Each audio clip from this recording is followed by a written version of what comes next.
자, 구원이 인생의 전부다. 오늘 두 번째입니다. 어떻게 구원받죠? 제목 말씀드립니다. 자, 우리 기독교의 강조점은 구원입니다. 예배를 우리가 드릴 때, 말씀을 들을 때 가장 많이 듣는 용어 중에 하나가 구원입니다. 자, 구원이 무슨 말입니까? 구원은 어려움과 위험 속에 빠져 있는 사람을 건져내는 것입니다. 구해내는 것이 구원입니다. 나는 삶에 아무런 문제가 없다라고 하는 사람들이 이 구원의 이야기를 들으면 어떻게 들을까요? 이것은 남의 일입니다. 남의 일, 나의 일이 아닙니다. 나는 삶에 아무 문제가 없기 때문에 이 구원의 말은 나하고는 별 상관이 없는 것입니다.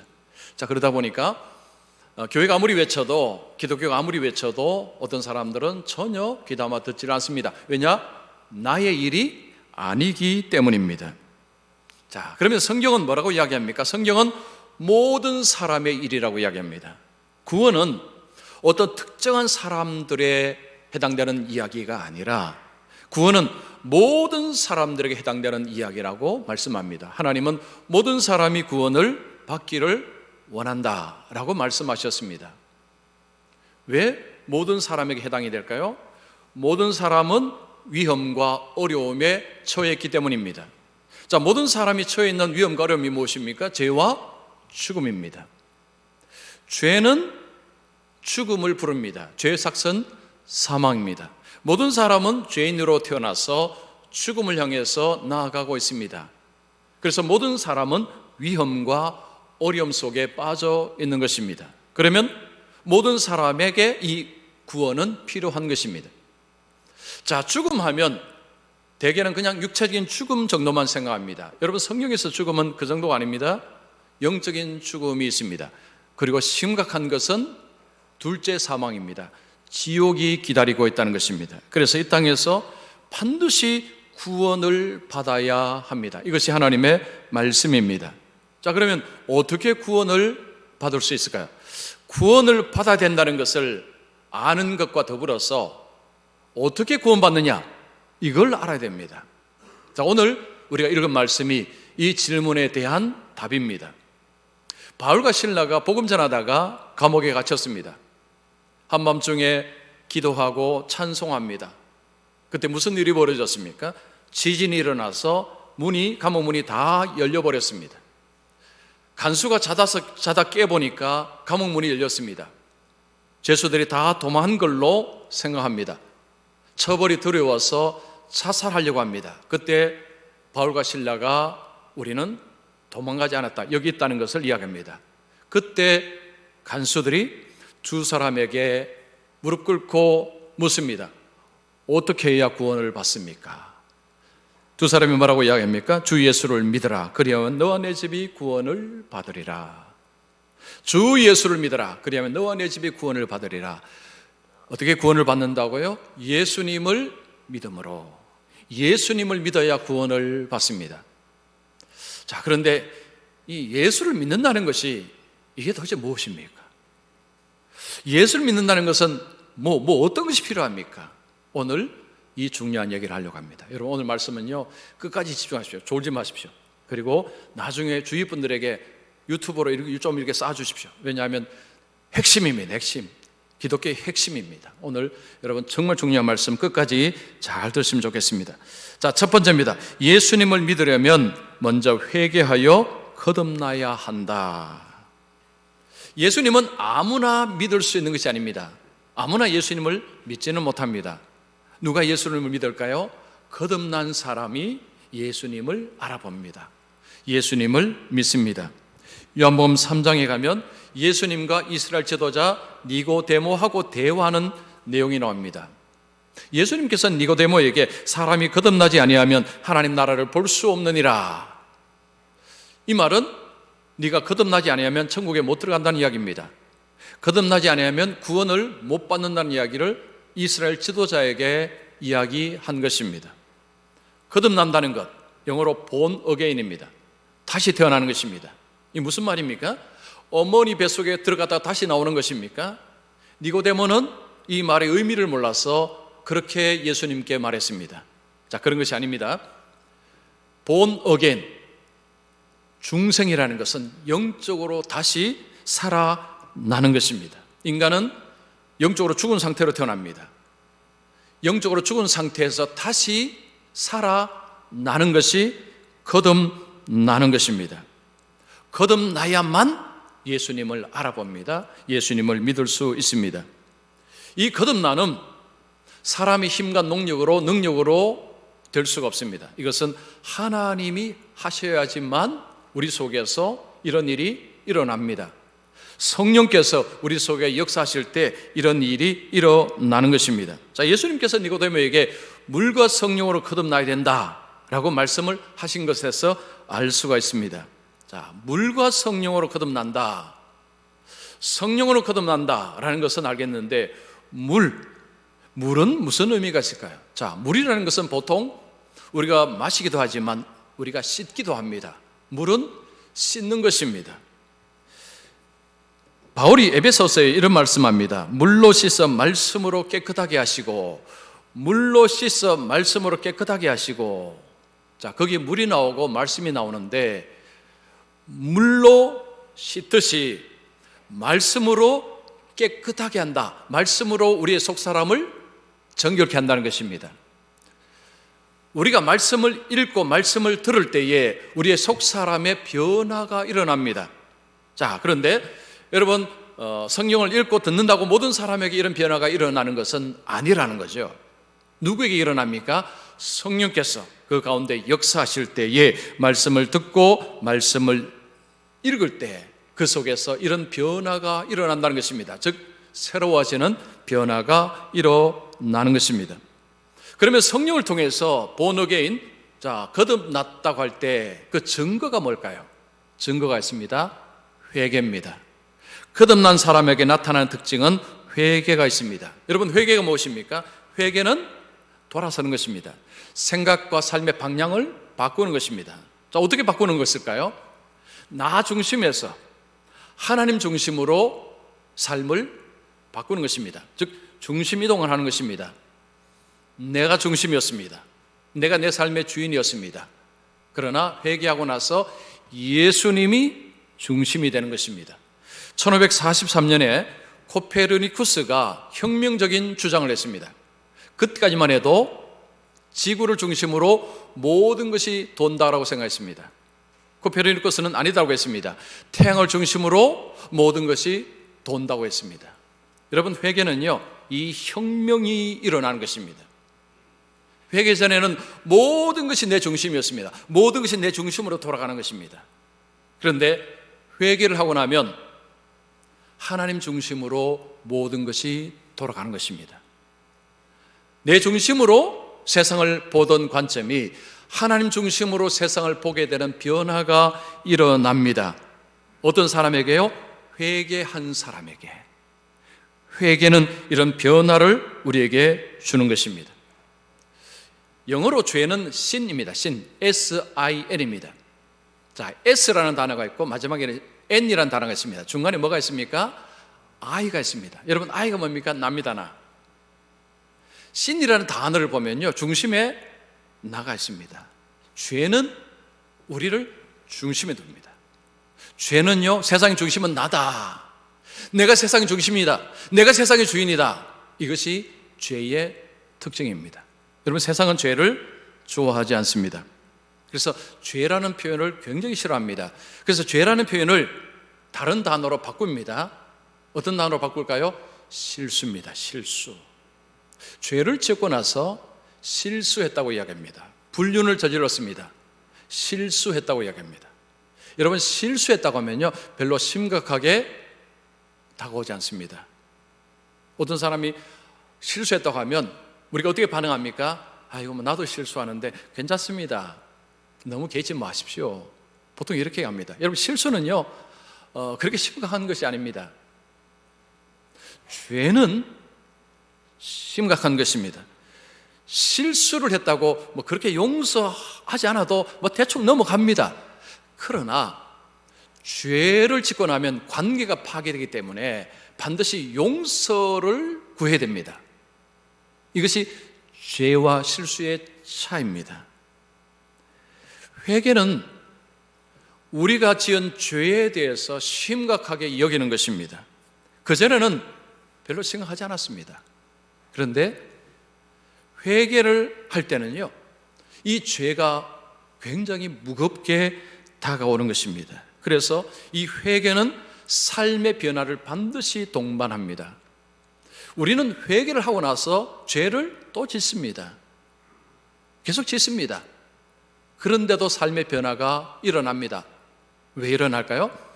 죄에 대해서 지각을 하기 때문입니다. 여러분, 이게 중요합니다. 죄를 지각을 하느냐 못하느냐, 이것은 삶의 변화가 있느냐 없느냐, 이것을 가르는 것입니다. 자, 불평제로 훈련 오늘로서 이제 종료합니다. 불평제로 훈련을 하면서 생긴 변화 중에 가장 핵심적인 것은 내가 불평을 한다는 것을 인지하는 것입니다.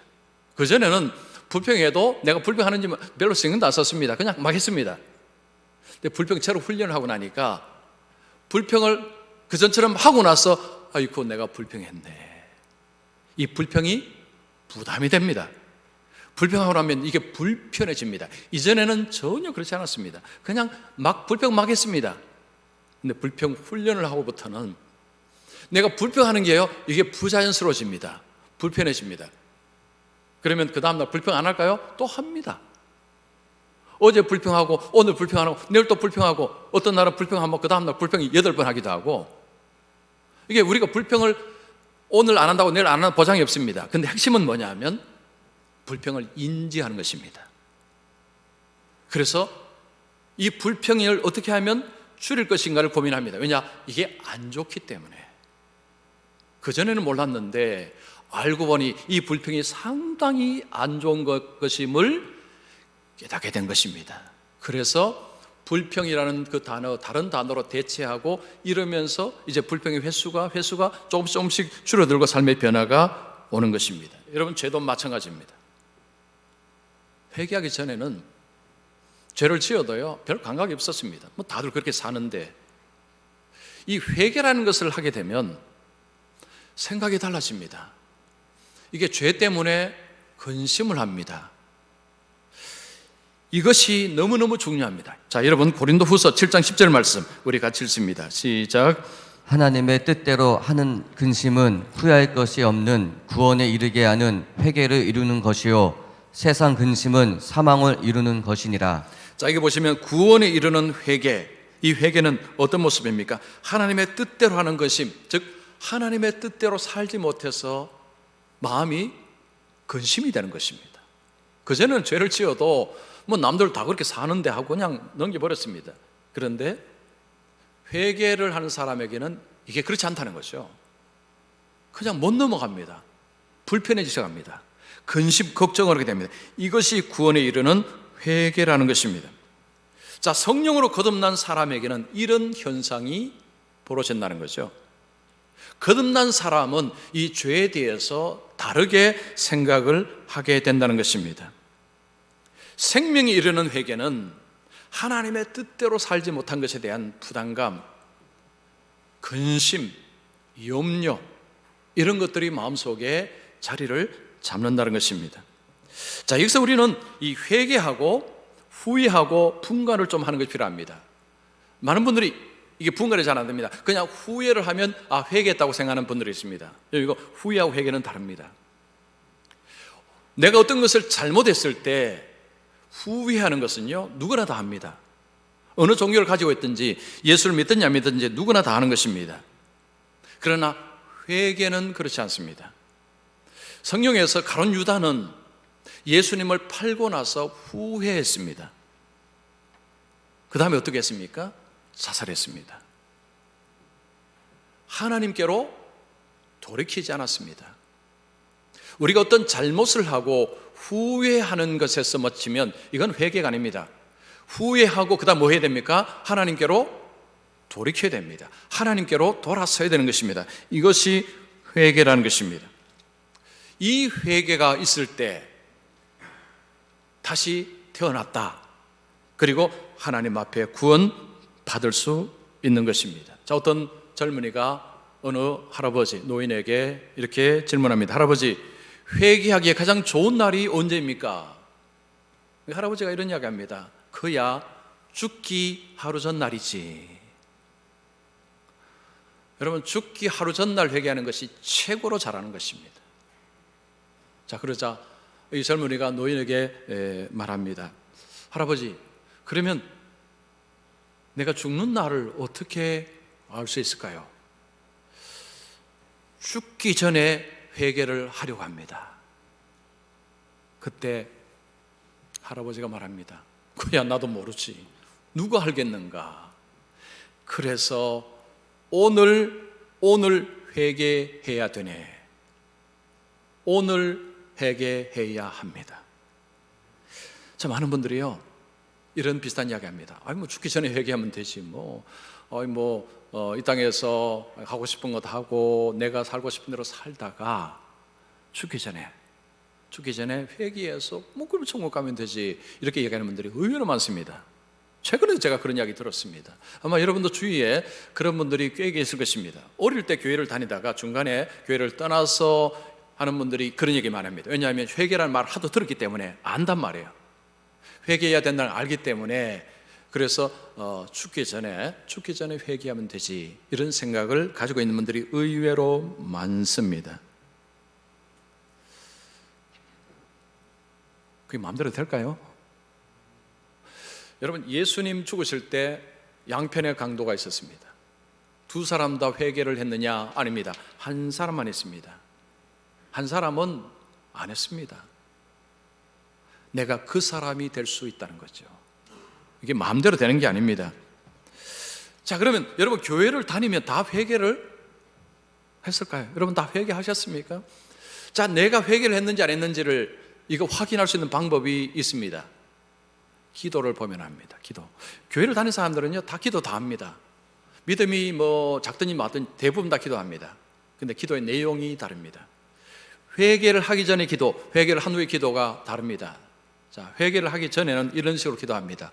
하나님, 내게 이게 필요합니다. 하나님, 이걸 주시면, 내가 원하는 이걸 주시면 또 열심히 봉사하고 더 많이 헌금하고 11조도 더 많이 하겠습니다 라고 합니다. 중심에 뭐가 있습니까? 내가 원하는 것, 내 자식, 내 사업, 내 이거 해주시면 주로 기도가 중심에 내가 들어가 있습니다. 그러면 회개한 자의 기도는 어떻습니까? 오늘 하나님의 뜻대로 살 수 있도록 지혜를 주시옵소서. 오늘도 하나님 주신 삶, 주의 영광을 위해서 사는 자 되게 하여 주시옵소서. 중간에 뭐가 있습니까? 하나님입니다. 죄인에게 씨는요, 중심에 내가 있습니다. 그러다가 내가 원하는 것 안 해주면 어떻습니까? 교회를 떠나는 경우도 발생을 하는 것입니다. 회개는 잘못했습니다 라는 말 한마디가 아닙니다. 회개는 삶의 변화를 반드시 일으킵니다. 나 중심에서 하나님 중심으로 삶의 변화가 일어나는 것이 회개입니다. 자, 이 회개가 있는 사람은 본 어게인한 것입니다. 거듭난 것입니다. 거듭나지 아니하면 예수님을 알아볼 수가 없습니다. 거듭나야 예수님을 믿을 수 있습니다. 자, 두 번째입니다. 예수님을 믿으려면 예수님을 주님으로 받아들여야 한다. 자, 회개를 통해서 거듭난 사람에게 나타나는 현상은요, 예수님을 알아봅니다. 예수님을 알게 됩니다. 어떻게 할까요? 예수님은 메시아다, 예수님은 그리스도다, 예수님은 구원자다 라는 인식을 하게 됩니다. 메시아 히브리어입니다. 그리스도 헬라어입니다. 똑같은 단어입니다. 하나님께서 인간을 구원하기 위해서 그에게서 약속하신 그 구원자, 그 바로 메시아 그리스도입니다. 2000년 전에 팔레스타인 땅에서 33년을 살다 간 그 청년을 메시아 그리스도, 구원자라고 그렇게 받아들이는 것입니다. 자, 예수님을 우리의 구원자로 받아들인다는 것, 여기에 우리가 조심해야 될 것이 하나가 있습니다. 제가 얼마 전에 네팔에서 선교하시는 목사님을 한번 만났습니다. 고등학교 이제 선배 목사님이었는데요. 자, 이 목사님이 그런 이야기 했습니다. 네팔에서 예수님을 이렇게 전할 때 사람들이 참 잘 받아들이더라 라는 이야기 했습니다. 이 네팔은 힌두교의 그 나라입니다. 힌두교는요, 신들이 굉장히 많습니다. 그 신들이 많은 나라에 가서 예수님은 당신을 위해 십자가에 피 흘려 죽으시고 당신의 죄를 씻으신 바로 그 구원자입니다, 메시아입니다라고 할 때 사람들이 굉장히 잘 받아들이더라는 것입니다. 자, 여기까지 들으면 와, 거기 가면 성교하면 좋겠네라는 생각이 들죠. 자, 근데 조금 더 들으셔야 됩니다. 근데 여기 문제가 있습니다. 이들이 왜 예수님을 잘 받아들이는 거 하니? 이유가 있었습니다. 원 오브 댐이었습니다. 즉 많은 신들 중에 하나로 여긴 것입니다. 신들이 많다 그랬습니다. 아들에게 복을 주는 신도 있고요, 사업에 복을 주는 신도 있고, 그런 신들 거기 필요해서 이 신도 믿고 저 신도 믿고 믿는데, 어떤 사람이 와서 동양인이 와서 전도하는데 예수 믿으면 예수님이 당신의 죄를 씻어준다고 하니까 옳거니 이 신은 죄를 씻어주는 신이구나 하고 받아들인다는 것입니다. 왜냐? 그런 신은 없었거든요. 이 신도 필요하겠구나 하고 예수님을 받아들인다는 것입니다. 여기 문제가 있습니다. 무슨 문제일까요? 원 오브 댐입니다. 이게 문제입니다. 여러분, 성경에서 예수님은 원 오브 댐이 아닙니다. 온리 원입니다. 그래서 주님입니다. 주님. 바울과 실라가 뭐라고 했습니까? 주 예수를 믿으라. 그 주자가 주님 주자입니다. 주인입니다. 주권자입니다. 모든 것의 최고봉입니다. 모든 것의 대장이요 주권자요 주인이라는 것입니다. 그래서 이 목사님이 그들에게 예수님은 모든 것의 주권자이십니다 하니까 그 예수님을 못 받아들입니다. 그때부터 예수님 받아들이기를 주저합니다. 받아들이면 어떻게 됩니까? 그동안 좀 믿고 있는 거 다 버려야 됩니다. 그래서 예수님을 받아들인다 할 때 예수님을 우리가 주님으로 받아들이는 것이, 이것이 핵심입니다. 자, 주님 속에는요 예수님을 구원자로 받아들이는 것 물론 들어갑니다. 그런데 이걸 분리시키는 경우가 있어요. 그냥 예수님을 그리고 구원자, 주권자, 주님이 아닌 그냥 구원자로 받아들이면 그런 현상이 벌어질 수가 있는 것입니다. 자, 그러면 예수님이 왜 주님이십니까? 33년 동안 살다 간 그 청년이 왜 나의 주님이라고 고백할 수 있습니까? 예수님의 삶과 예수님의 죽음 때문입니다. 예수님의 삶과 예수님의 죽음으로 인해서 우리는 이런 고백이 가능해지는 것입니다. 예수님의 삶은요 흠없는 삶이었습니다. 나 대신 흠없는 삶을 사셨습니다. 그리고 나 대신 십자가에서 죽으셨습니다.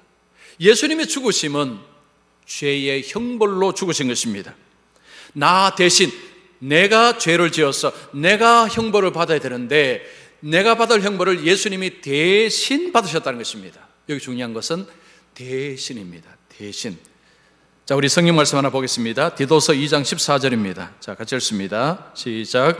그가 우리를 대신하여 자신의 주심은 모든 불법에서 우리를 속량하시고 우리를 깨끗게 하사 선한 일을 열심히 하는 자기 백성이 되게 하려 하심이라. 여기 중요한 표현이 대신하여. 예수님께서 우리를 위하여 십자가 지셨다 이렇게 표현하는데, 이 표현보다 사실은 좀 더 와닿는 표현은 우리를 대신하여 십자가 지셨다는 것입니다.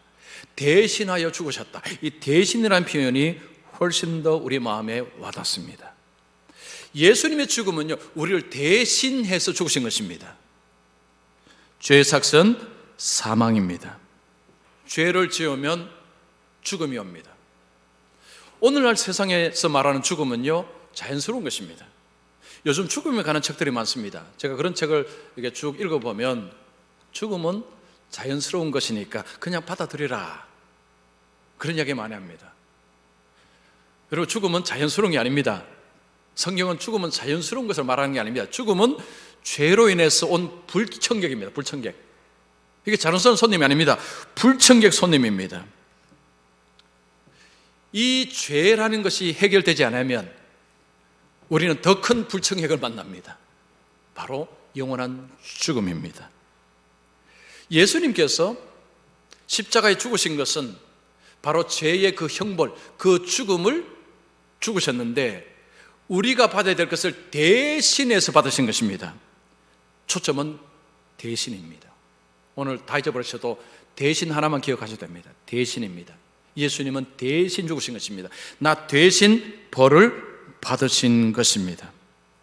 세상에서 십자가에 죽은 사람 수도 없이 많습니다. 그러나 나 대신 십자가에서 죽으신 분은 오직 한 분 예수님밖에 없습니다. 모든 사람은 자기 죄로 인해서 죽었습니다. 그러나 예수님은 자기 죄가 아닙니다. 나 대신에 예수님은 죽으신 것입니다. 이것을 속량이라 표현합니다. 구속. 옛날 성경에는 구속, 지금 성경에는 속량, 같은 의미입니다. 자, 로마서 3장 24절 우리 같이 읽습니다. 시작. 그리스도 예수 안에 있는 속량으로 말미암아 하나님의 은혜로 값없이 의롭다 하심을 얻은 자 되었느니라. 자, 우리가요, 이 속량이라는 단어는 꼭 아셔야 됩니다. 오늘 여러분 설명할 때 꼭 적으시고 이것은 꼭 아셔야 됩니다. 속량이라는 단어를 모르면요, 내가 왜 예수 믿어서 구원받는지를 설명을 못합니다. 이거 반드시 아셔야 됩니다. 보통 그 종교가요, 종교를 확장할 때에 쓰는 방법은 기적입니다. 기적. 여러분 넷플릭스 보시면 지금 이단들 나올 때 그 보면 기적들이 있으면 기적들, 이걸 활용을 합니다. 근데 많은 사람들이 그 기적에 그냥 매료되어 버립니다. 기적을 행하다가 나중에 뭐라고 합니까? 내가 메시아다 하는데 사람들이 믿어버립니다. 우리는 이해가 안 되죠. 근데 그들은 진짜 메시아로 믿어버린다는 것입니다. 왜냐하면 기적을 행하기 때문에. 여러분 사탄도 기적 행합니다. 기적을 쫓아가면 안 됩니다. 이 속량이라는 단어는요, 이게 상업적인 거래 단어입니다. 즉 시장에서 통용되는 단어입니다. 내가 시장에 갔는데 어떤 물건을 보니까 저거 필요하다 싶어서 내가 값을 지불하고 그것을 사는 것, 이게 속량이고 구속입니다. 자, 우리는 죄의 노예 아래에 있었습니다. 죄의 노예입니다. 예수님께서 자신의 몸을 값으로 지불하시고 우리를 죄의 노예 상태에서 건져내셨다. 이것이 바로 속량이라는 것입니다. 예수님께서 자기 몸을 값으로 지불하시고 죄의 노예 있는 상태를 우리의 죄에서 건져내신 것입니다. 예수님께서 십자가를 이제 지시고 죽으시기 전에 뭐라고 하셨습니까? 다 이루었다. 이 말은요, 이런 표현입니다. 다 지불했다. 내가 다 지불했다는 것입니다. 우리를 죄에서 건져내기 위해서 예수님은 다 지불했다. 이 표현이 다 이루었다는 표현입니다. 예수님께서 왜 나의 구원자가 되는, 왜 나의 주인이 되느냐, 주님이 되느냐? 바로 속량 때문입니다. 예수님께서 다 지불하셨기 때문에, 지불하신 덕분에 있어서 그 다음에 우리에게 구원이라는 것이 오는 것입니다. 내가 열심히 하고 내가 잘나서 오는 것이 아니라 예수님의 그 속량의 은혜로 그 자신의 몸을 주심을 통해서 구원이 우리에게 오는 것입니다. 자, 어떤 교회에서 목사님과 이제 교회에 온 지 얼마 안 되는 성도가 대화를 합니다. 자, 이분은 어릴 때 교회를 다니다가 중간에 푹 쉬다가 이제 나중에 교회를 다시 온 성도입니다. 자, 성도가 그런 이야기입니다. 목사님, 제가 어릴 때는 착하게 살아야 구원받는다고 들었습니다. 착하게 살아야, 선하게 살아야 하나님이 받아들이신다라고 그렇게 들어서 알고 있습니다. 그런데 제가 이제 교회에 오니까 목사님은 그런 이야기를 안 하시고 오로지 예수님의 십자가의 공로로 내가 어떻게 살았든지 그건 중요하지 않고 순전히 예수님의 공로로 구원받는다는 이야기를 제가 듣고 나서 깜짝 놀랐습니다. 그리고 좋은 것 같은데 무섭다는 생각을 했습니다 라고 합니다. 그래서 목사님이 아니 이 복음이 왜 무섭습니까? 라고 했습니다. 여러분 잘 들어보십시오. 이분이 이런 이야기합니다. 내가 착하게 살고 내가 선하게 살아서 하나님 나를 받아주신다면 내가 하나님께 요구할 것이 상당히 많을 것이고, 그러면 하나님이 요구를 들어주셔야 합니다.